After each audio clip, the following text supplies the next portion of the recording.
लक्ष्मी नारायण जी, परम पूज्य महाराज जी, कोटि कोटि प्रणाम। महाराज जी, मैं पिछले लगभग 15 सालों से नाम जप की आराधना कर रहा हूँ। गुरु कृपा से रोज 4-5 घंटे साधना हो जाती है, लेकिन और करने का मन होता है। पुलिस की नौकरी है, महाराज जी शायद वरिष्ठ अधिकारी हैं पुलिस के।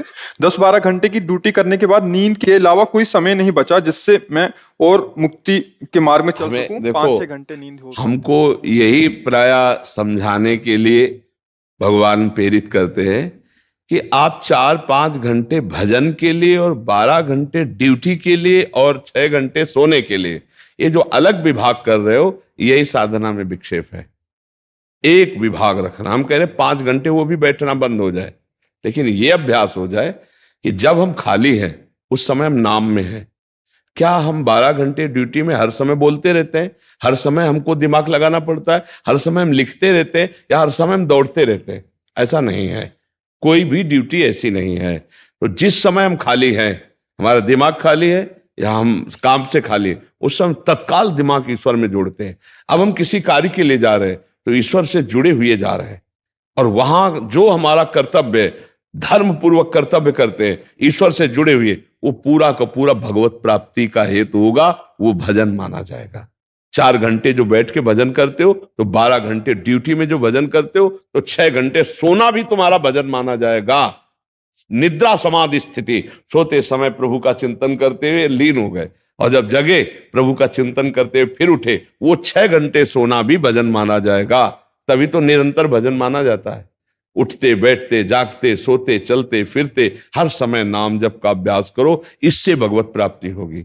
4 घंटे भजन किए, 5वें घंटे में हम ड्यूटी में चले गए, और इसके बाद हम 12 घंटे ड्यूटी का भाव कर रहे हैं, तो एक मन में क्लेश है कि हम भजन छोड़ दें, पूरा भजन करें, तो इसका मतलब ड्यूटी छूट जाए? नहीं, वो भी राष्ट्रीय सेवा परम कर्तव्य है, वो भी भगवान का दिया हुआ कार्य है, उसी को पूजा मानो। और चलते फिरते उठते बैठते सेवा में जब समय मिले तो नाम जपने में क्या चला जाता है? जो 4 घंटे बैठ के जब करते हो वो कुर्सी में भी बैठ के कर सकते हो।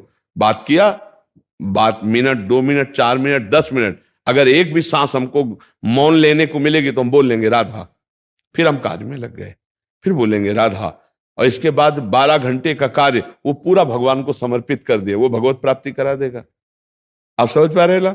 भगवत प्राप्ति केवल बैठकर का भजन करने से नहीं होती, भगवत प्राप्ति निरंतर भगवान में जुड़ने से होती है। अनन्य चेता सततम यो माम स्मृति नित्य सा तस्याहम सुलभा पार्थ है, मैं उसके लिए सुलभ हो जाता हूं, भगवान कहते हैं। महाराज जी, इन्होंने पूछा साधना का सर्वोत्तम समय कौन सा है? सर्वोत्तम समय नहीं, साधना का सर्वोत्तम स्वरूप क्या है? समय तो जिस समय भगवान में चित्त जुड़ा वही सर्वोत्तम। साधना का स्वरूप क्या है सर्वोत्तम, ये प्रश्न होना चाहिए, समय नहीं। समय तो हर समय, वही समय वही घड़ी वही मिनट धन्य जिस घड़ी में हमारा चित्त प्रभु में जुड़ जाए। समय जिस घड़ी में जिस समय में हमारा चित्त प्रभु में जुड़ जाए वो सर्वोत्तम समय गया। समय नहीं, स्वरूप समझो। एक भी श्वास प्रभु के चिंतन से खाली न जाए, एक भी मिनट प्रभु के नाम से खाली न जाए, ये सर्वोत्तम साधना है, उसका अभ्यास कर लो। जब युद्ध करते भजन हो सकता है, मामुन स्मर युद्ध से, तो फिर ऑफिस में जाओ या आप पुलिस विभाग में अपने कार्य में रत है तो थोड़ी देर जो कार्य हुआ उसमें भी राधा, कलम रोकी 1 सेकंड के लिए, राधा राधा। बात कर रहे हैं, वो बोलना शुरू किया, हम चुप है, राधा। अभी आनंद की अनुभूति हो। हर समय प्रभु से जुड़े रहना, हर समय प्रभु से। और फिर जो 10-12 घंटा की ड्यूटी हुई वो प्रभु को समर्पित कर दिया, फिर घर आए, प्रसाद प्रभु का समर्पित पाए, प्रभु का स्मरण करते हुए परिवार से जो हंसना खेलना बोलना बात करना वो भी भजन है। इसके बाद एकांतिक शयन हुए, भगवान का चिंतन करते शयन, ये भी भजन है। गृहस्थी का भजन बैठने से ज्यादा कार्यरत का अभ्यास करते हुए करना चाहिए। अधर्मी को दंड देना, धर्मवान को सहयोग देना, नाम जप करना, अपने कार्य में कहीं भी किसी भी तरह के अधर्म धन का स्पर्श न होने पावे। भगवत प्राप्त महात्मा घर में रहते हुए महात्मा, गृहस्थी में रहते हुए महात्मा। आप समझ रहे ना इस बात को? इसमें कोई संशय आपको? बैठकर साधना जो बने तो बने, नहीं चलते फिरते उठते बैठते ये अभ्यास जरूर करो। अगर प्राण निकल गए ड्यूटी के समय तो अंतामति सो गति, प्राण निकल गए शौचालय में तो क्या भरोसा कब कहां दिल फेल हो जाए, कब क्या हो। हर समय हम अलर्ट है, कहीं भी दुश्मन अटैक कर सकता है, तो राधा राधा राधा राधा। मृत्यु कहीं भी अटैक कर सकती है, राधा। हम हर समय अलर्ट है, हम हर समय तैयारी में भगवत प्राप्ति की। पुत्र के बहाने नारायण बुलाया तो भगवत प्राप्त हो गया, हम जानबूझ के राधा बोलेंगे, हमें भगवत प्राप्ति नहीं होगी। विचार करो ला, पुत्र के निमित्त से कहा नारायण अंतिम समय, तो भगवान के पार्षद आ गए और वो परम गति को प्राप्त। हम कह रहे राधा राधा, हमें भगवत प्राप्ति नहीं होगी। चिंता मत करो, हर समय का अभ्यास बनाओ।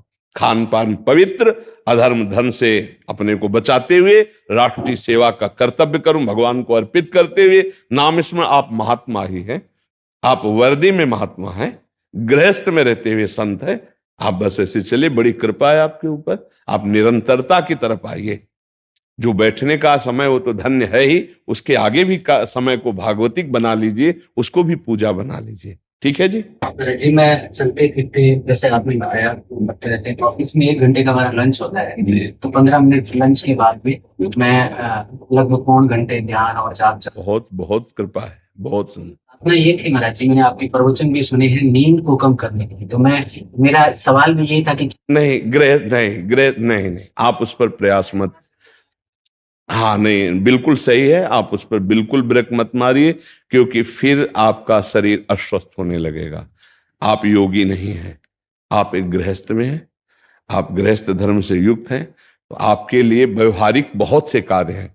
जैसे अब हम लोग हैं, अब हमारा क्या है कि रात दिन एक ही बात है, और ब्रह्मचर्य और जितेंद्रियता संसार से अलग आपका कार्य संसार व्रत है। अगर आपका माइंड ज्यादा थकान में होगा तो आप निर्णय में चूक न कर दें। इसलिए 5 घंटे से 6 घंटे तक आपको विश्राम अत्यंत आवश्यक है। युक्ताहार विहार से आपके चेष्टा के अनुसार, आपके कर्म के अनुसार आपके शरीर को 5 घंटे विश्राम अत्यंत अनिवार्य। उस पर ब्रेक मत मारिए। आप जिस मार्ग में चल रहे हैं उसमें इतना विश्राम जरूरी है, उसको मत ऐसे कीजिए, नहीं तो आगे चल करके कहीं ना कहीं वो आपको मानसिक विक्षेप न पड़ने लगे। क्योंकि शरीर की क्षमता के अनुसार अगर हम ज्यादा उसमें, तो फिर नहीं बनेगा। धीरे धीरे धीरे धीरे 5.5 आप बहुत अच्छा आप कंट्रोल कर लाए, नहीं तो प्रायः 7 घंटे लोग सोते हैं। क्यों? लगभग सब लगभग 7 घंटे लगभग। कोई थोड़ा सा सावधान तो 6:30। अब आप बहुत सावधान, 5:30, इससे नीचे मत उतरिएगा। बहुत अच्छी नींद का, बिल्कुल हम जो कह रहे हैं उसे मान लीजिए, बहुत अच्छा है। और ये नींद का समय भी भजन माना जाएगा। बस आप सोते समय भगवत स्मरण में तन्मय हो जाइए। कब सो गए आपको पता नहीं, और जब जगेंगे तो आप देखना भगवत स्मरण रहेगा, क्योंकि सोते समय स्मरण किया था। तो जो भी भगवत स्मरण करते हुए जगे तो पूरी नींद आपकी भजन मानी जाएगी। निद्रा समाधि स्थिति, ऐसे भजन किया जाता है। आप उसको ज्यादा आप तोड़िएगा नहीं, अब तोड़ना ठीक नहीं, क्योंकि आपका जो कार्य है वो व्यवहारिक और सांसारिक है। उसमें बहुत भी दिमाग की भी जरूरत है, क्योंकि जरा सी भी चूक में वो निर्णय में ठीक नहीं रहेगा। क्योंकि आप अधिकार पद में, पुलिस में, तो आपकी मानसिकता भी बहुत शीतल होनी चाहिए और स्वस्थ होनी चाहिए, शारीरिक स्थिति। इसलिए आपको इतना ठीक है। ठीक है, नाम जप के प्रभाव से महाराज जी ऑफिस का काम भी एकदम टाइम पे ही खत्म होता है, मतलब बड़े बड़े काम आते हैं जी। और मेरा जो टारगेट टाइम होता है उसमें हाँ, भी पड़ा। हाँ, बहुत। नाम में तो अपार सामर्थ्य है, अपार। और देखो, जब नाम का नशा चढ़ेगा तो हम आपको बता रहे हैं, 5 घंटे लेटे लेटे हो सकता है 1 मिनट नींद ना आवे, निरंतर नाम चलता रहे, फिर भी आपको थकान नहीं लगेगी। आप वो छोड़ो भगवान के ऊपर। अगर 5 घंटे 5.5 घंटे विश्राम होता है तो आप कीजिए। अगर उस समय भजन होता है तो आप देखना, जो 5-6 घंटे नींद में सुख मिलता है उसका कारण जानते हो? संसार का चिंतन ना होना, बस इतनी खास बात है। नींद में क्या होता है? संसार का चिंतन ना होना। और वो अगर भगवत चिंतन से संसार का चिंतन छुटा हुआ है तो आपको विक्षेप नहीं पड़ेगा। पर हम वो सांसारिक क्रियाओं को देखते हुए कह रहे हैं कि 5 घंटे विश्राम बहुत आवश्यक है, 5-5.5 घंटे। यदि भजन की वृत्ति बढ़ी तो लेटे लेटे भी तो भजन होगा, तो आपकी नींद और भजन एक हो जाएगा। फिर पता चला 5-6 घंटे से पढ़े लेकिन 1 मिनट भी नींद नहीं आई, तो आपको विक्षेप नहीं होगा, आप अपनी दिनचर्या में रत रहेंगे। नाम का अद्भुत प्रभाव है। अगर ऐसा हो तो उसमें कोई परेशानी नहीं, पर अपने को विश्राम देना है, शरीर को 5-5.5 घंटे देना है। ठीक है।